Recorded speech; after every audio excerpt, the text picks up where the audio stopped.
Hello, welcome to the Eclectic Reader. Listen to great books and stories while you use your eyes and hands for other things. Now here's your host, Madison Mason. Hi there, it's Madison Mason. Well, congratulations. We have reached the penultimate chapter of the Gray Quarry Boys. This is chapter 65. The Gray Quarry Boys. Chapter 65. Geronimo. As if in a dream, Joey forced himself to bend over and untie his sneaker, never taking his eyes off the silent lake. Before he knew what was happening, the other one was off and he was unsnapping the front of his jeans. The next thing he knew, he was standing on the end of the long pier in his white jockeys, squeezing his dick for security and staring into the warm brown expanse of the spring-fed lake. A lone being, mesmerized by the imperceptible undulations of its shining surface, he bit his lower lip hard. He swam 100 times over 7 summers, he thought. Well, not swam really, dog paddled and splashed more than swam, but not here, not at this fishing lake. He had dived, well, jumped really, off a pier 1,000,000 times, he told himself. Well, not off the end, off the sides where he would drop under the warm water and come up sputtering and yelling, happy to feel the cold, oozy mud bottom with his toes and know he was safe. Then he'd struggle back to chest-high water where he could chase his friends and annoy as many girls as possible. That was all right. That was secure. But the deeper water, off the end of the pier, was for older teenagers and grown-ups. His mother was just as happy not to have him swimming around out there. That's what his mom always said. But he wasn't thinking about his mom now. He was thinking of another woman, and torn between the love he felt in his heart whenever her smile played across the screen of his mind, and the gutted, empty fear that gripped his abdomen as he gazed at the rusty old float 50 yards out. A raw barking broke the silent tension.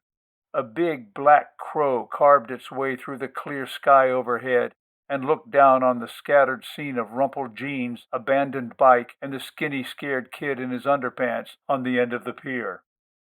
Joey glared up at the mocking laughter as the crow winged past. Even the lake seemed to laugh, to force him back and away. Tears of shame and fear burned his eyes. He couldn't stand it. It made him mad. It was now or never, do or die. "Geronimo!" He heard his own distant voice scream, and in an instant he was as far out over the water as his bicycling legs could shoot him, farther than he had ever been, and perfectly willing to die. It seemed he floated over that lonely water for half a life, and every drowning fear streaked through his pounding brain. And then it was over. He was beneath the murky waters, still holding his nose. The deep was cool and dark and warmed as he rose toward the lighter surface. He could hear the bubbles rushing past his ears, and he held enough breath for 10 strong men. If he had to die like this, at least he would hold out until the very end. He knew he had 2 minutes to live because he had held his breath that long before. Bobby Mott had timed him with his dad's stopwatch from Germany that he took off a real dead Nazi. His head broke the surface, bangs painted to his forehead. He gasped for air and spluttered. He could hear himself splashing frantically and his voice yelling, "God damn it! God damn it! God," and he didn't know why.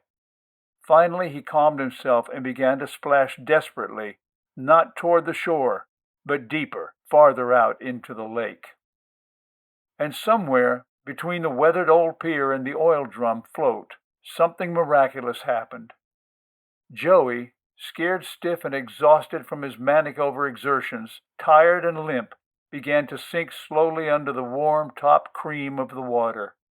This was going to be the last thing he ever saw on this earth, and he resigned himself to die. He had heard that drowning was easy. You just inhale and soon it's all over. He waited as he slowly sank into the cooler and cooler water, darker and darker, until he knew his lungs would scream, aching for air, and he would take that long last breath in this life, or the first in the next.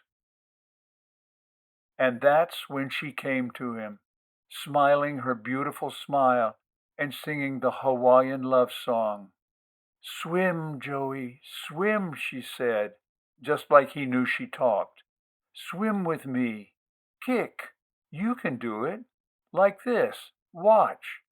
And Esther swam by on her side in her magnificent silver Catalina bathing suit, smiling, a goddess sent from heaven, all white teeth and red lipstick and bubbles and love. Joey watched in amazement as she headed for the glistening crystal surface of the beautiful azure lake. He kicked with all his strength and performed the Australian crawl, just like she did, his little lungs bursting for oxygen. They broke the surface together, music playing, blue and silver bubbles everywhere as Joey sucked in enough breath for a high school marching band. And Esther smiled like an angel from the heavenly Olympic-sized pool of the great Neptune himself.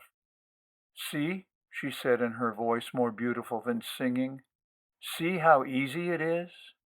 And Joey began to swim, awkwardly at first, remembering all the moves he had seen her make a zillion times.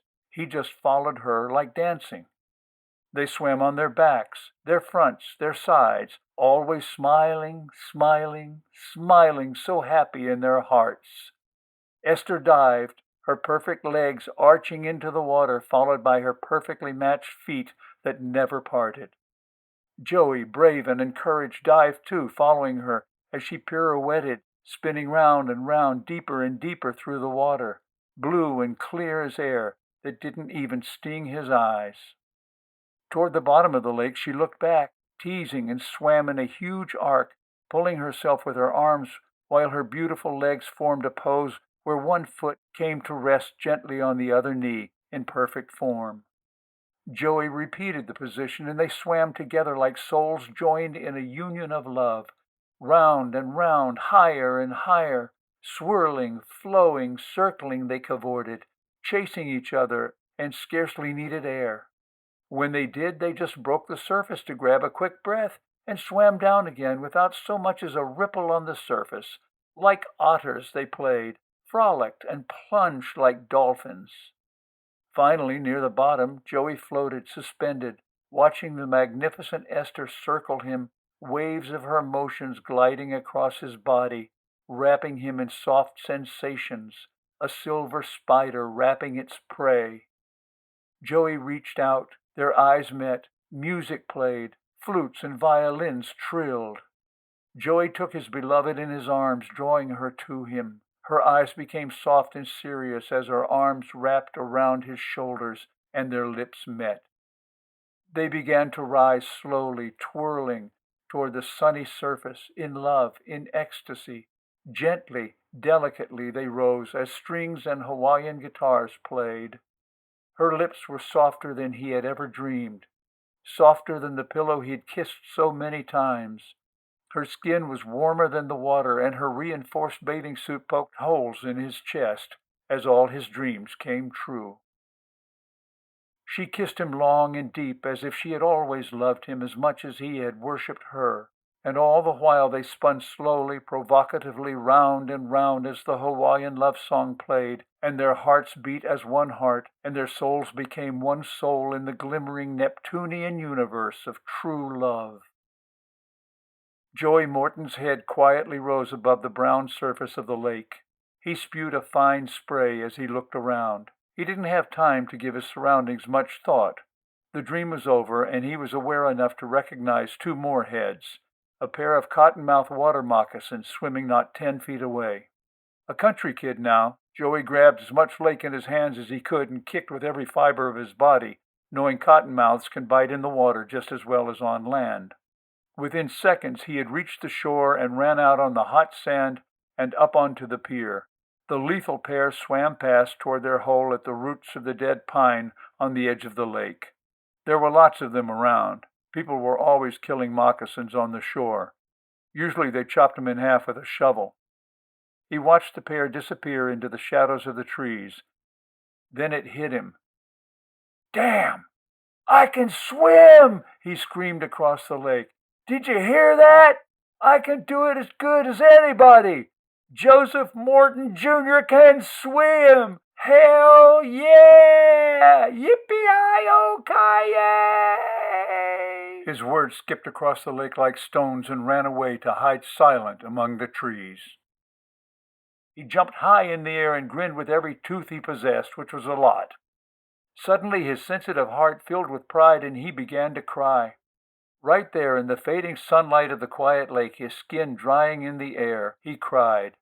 The thrill and the joy ran down his face, and the drivers in the cars on the highway above, heading into town from a day's work miles away, couldn't see down the hill through the pine trees.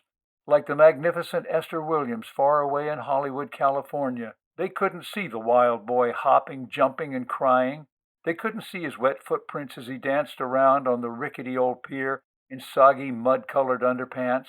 They couldn't see him stop and walk to the edge of the pier, and as boys will do, to mark his victory for all time, triumphantly pee in the lake. And his love for Esther Williams never died. We hope you have enjoyed this episode of The Eclectic Reader. Please go on to the next numbered episode to continue. Also, check us out on YouTube, Facebook, and Twitter. If you'd like to help support the project, you can donate under Madison Mason at Patreon. And please, check out our website, kltkrdr.com, for more information. Hi, this is Madison Mason. I want to personally thank you for listening to The Eclectic Reader and invite you to share your experience, your thoughts, and your suggestions.